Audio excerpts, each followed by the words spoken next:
Hey, so let's talk about vinyl simulation. And I'm not talking about the cracks and the pops and stuff like that. We're just talking about that little bit of warble, the wow to and the flutter to the sound. But just the wow, just that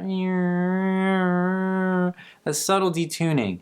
And this is, to get this sound on a synth, it's more complicated than just attaching your LFO to your oscillator and just like adding a little bit.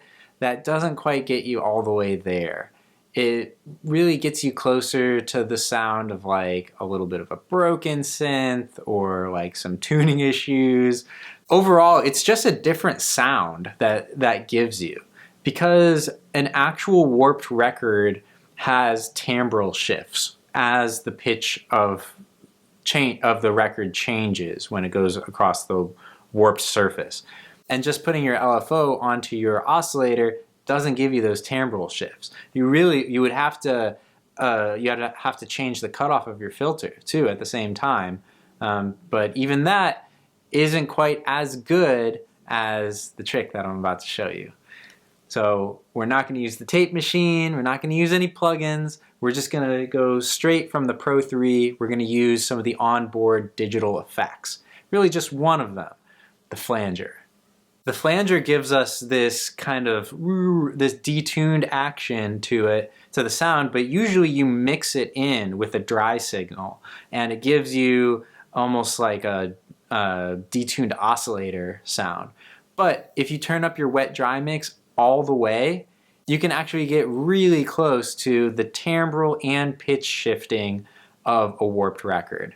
So we'll max out our wet-dry knob, and we're going to slow our rate down to 35 instead of 40, because this imitates a 33 record, 33.333. It's 33 and a third RPMs, and RPMs is revolutions per minute, so that translates to 0.5555 hertz. In Pro 3 terms, that's about 35 in rate for the flanger. We're also going to turn our feedback down to 0. And the amount is just the amount of detuning you want. One thing I like to do with this is use the mod matrix to change the detune amount on the flanger with the touch slider. Then you can get these kind of jumps where it gets more detuned for a second and then goes back to its rhythmic detuning. So here's a patch that I made that uses this flanger on everything. So I have the synth oscillator coming out of one of the CV outs on the Pro 3 and going into my modular system, and then coming back into that along with some drums.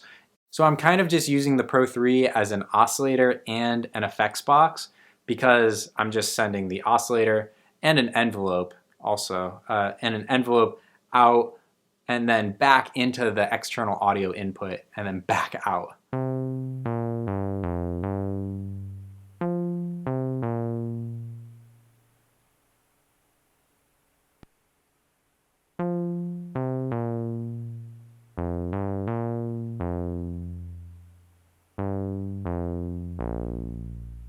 If you like this video and you want more like it, then don't forget to hit subscribe to my channel.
Well, so that's it for today.